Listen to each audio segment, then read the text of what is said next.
Hey everybody, Peter Zeihan here, coming to you briefly from New York City. I'm in town for like 16 hours. Well, anyway, I wanted to do a quick update because things are changing so quickly in Ukraine. There's been a series of breakthroughs through Russian lines north of Kherson, and as a result, it appears that the entire Russian line is crumpled. The problem is that the Russians really have nowhere to retreat to, or at least not with their gear. There are two bridges, one in Kherson and one in Nova Kakhovka, that have been damaged, so you can walk across them, but you can't take your equipment with you. You can't drive across them. And that means that the Russians are literally running for their lives, and very soon they're going to be pinned against the river, and they'll have a choice between fighting to the death, surrendering, or making a run on foot for one of those bridges to get away. Now, this would obviously be bad for the Russians in any circumstance, because this is the furthest that the Russians have gotten. Kherson is the only major city that the Russian advance has captured in 7 months. But there's an additional problem here. This is the greatest concentration of Russian forces, and it is the best troops that Russia has. So we're talking at something like 25,000 troops with the best equipment that the Russians have. And if they have to abandon that, it's a double whammy, because you're talking about the evisceration and destruction of their most capable armored and infantry and artillery formations, and the abandonment of the best equipment that they have to the Ukrainian forces. In terms of weapons transfers, this would be bigger than even what the Ukrainians got with their Kharkiv offensive and the capture of Izium last month, and it's also would be greater than everything that NATO has transferred to Ukraine so far.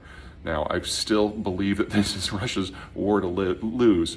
The first year of all Russia's wars look a lot like this: bad training, bad coordination, poorly maintained equipment, and eventually they turn the corner. But if their most powerful formations dissolve in the next couple of days, it's time to start thinking about what that means for Russia as a whole. That is going to have to be the topic of another video. Anyway, watch Kherson closely. This could very well be where this war is decided. Take care. Hey everyone, Peter Zeihan coming to you from my second most favorite Florida city, Fort Lauderdale, where unfortunately I have no free time because the world is exploding. And the particular explosion that I want to talk about today, which is July 8, is the assassination of former Japanese Prime Minister Abe Shinzo. Now, I don't have a lot of insight here into what happened specifically. He was shot during a political speech. His assailant has been arrested. Abe did die earlier today, bleeding out in the hospital. But I think it's worth putting all of this into context. Japan is a country that has largely purged political violence from its system. Now, back in the pre-industrial days of the 1800s and before, Japan was a radically different place, almost primal. The samurai controlled most of society, and violence among them was quite common. But when industrialization happened, the new alliance of the new businessmen plus the emperor largely purged most violence from the local government, and that included the more literal purging of the samurai class itself. This is the Meiji Restoration, for those of you familiar with the time period. Now, at the national level, violence remained, because now we're talking about nationalist, fascist, imperial Japan. And that's what brought us to the Japanese war machine and the Pacific theater of World War II. With the end of World War II, this strain of political violence was largely purged as well. Weapons became very difficult to get a hold of at all. In fact, in all of calendar year 2021, Japan had one gun-related death. Last week, the United States had 220. So having somebody walk up to a podium with a gun is just not something that happens. So that's the backdrop of the current moment. I want to focus on two things for today. First of all, for those of you who are more conspiracy-minded, let's get you noodling over something tangentially pointing in the right direction. So Japan's ruling Liberal Democratic Party, of which Abe is a member and served as prime minister for, is not a normal center-right party in the way that we think of maybe the Republicans or the French nationalists or something like that. It's linked to the survivors and the successors of imperial Japan. Their roots are firmly fascist, and you don't have to go back, wow, this hair is out of control. You don't have to go back too far to find some sketchy stuff going on in interior Japanese politics. Specifically to the Abe family, they're certainly not violence-free. It may have fallen from conventional memory, but Abe's maternal grandfather, also with the LDP, was also the target of an assassination back in the 1960s. So, Those of you who like to make conspiracies, why don't you run with that? Second, some broader cultural context. Now, I am just speculating because we don't know anything about the assassin at this moment, but Japan does not, as a rule, embrace change. This isn't the United States, where the lack of internal barriers to movement means that we're always interacting with and arguing with one another, and where challenges and change are the norm. Instead, Japan is a series of mountainous islands, with at best weak connections among the population centers.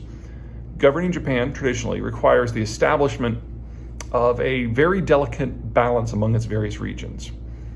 Its foreign policy under the United States' globalized order for the last 70 years has been remarkably static, focusing on trade and resource access while part of the American alliance network. These dual balances have served the Japanese very well, and they're actually reminiscent of many of Japan's previous cultural periods. The Japanese strive for stability. Change means a disruption of the balance, and that's pretty common for cultures that are resource poor. Instability itself is the enemy. And so the Japanese and countries like them tend to ignore small changes until those changes build up into something overwhelming, and then it all breaks apart at once. The place changes radically and in a searing manner, almost overnight. Japan is definitely moving towards one of those shakeups now. The American security guarantee is not what it once was. The rise of China has provided a local competitor. Demographic implosion in both China and Japan and around the world is changing economic models. And the post-war global system has taken Japan about as far as it can go. Everything's up in the air now. If Japan is going to have one of those occasional cultural shakeouts, now is about the time that you would expect it to happen. Which suggests that things are about to get very real. The assassination itself, while obviously not great, is likely not the real problem and just a symptom of a broader societal shift.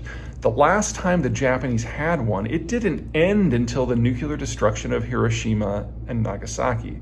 The time before that, it required the physical liquidation of the samurai as a class. When China changes, it changes everything. It does it wholesale, it does it violently, and it remakes its region. And this time, Japan is already the second strongest naval power with the world's third largest economy. So the implications of this sort of shift are going to be massive. Now, there's an entire chapter in Disunited Nations dedicated to the rise, fall, and now re-rise of the Japanese system in the post-globalization era. So if you're looking for more, that's probably the best way for you to get started. Hey everyone, Peter Zeihan here, coming to you from home in Colorado. Sorry, I've been AWOL for the last few days. I was taking a break. The last 6 months with the Ukraine war has been absolutely nuts. But I had to come out of hiding because on August 1, the US government has announced that it has killed al-Zawahiri, the ideological head of Al-Qaeda, using a drone strike on a facility in Kabul, Afghanistan. Al-Zawahiri is the ideologue. He's the one who comes up with the grandiose reasons for why this is that and that is the other thing. Think of him as kind of like the Steve Bannon of Al-Qaeda, if you will.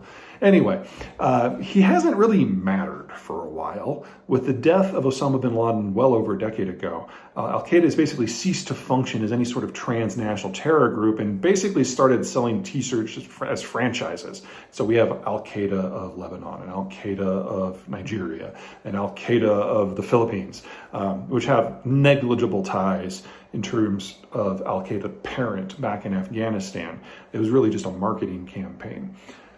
That doesn't mean that this doesn't matter. I mean, this was obviously one of the two people most responsible for the 9/11 attacks and for a group that has killed a large number of people in a multitude of countries, not just including Americans. But what I found really interesting is that this happened in Kabul. You know, the United States pulled out of Afghanistan months ago. We don't have military assets there at size anymore. So the United States just carried out a trans-border assassination. That is something that is going to focus a lot of minds in a lot of places. The United States has never been shy about projecting power where it feels its interests are threatened. But al-Zawahiri was no longer a threat. This was a revenge hit, plain and simple. And I'm not saying I don't support it. I mean, this guy deserved a drone strike. But this was not a casual operation. This required intelligence penetration into a group that has proven remarkably resistant to intelligence penetration for decades. Bottom line, the United States isn't simply still in the game. It now has the attention span to go after what are honestly, from a strategic point of view, minor targets. For anyone who is causing the US grief, that is something that is going to cause a lot of sleepless nights for the foreseeable future.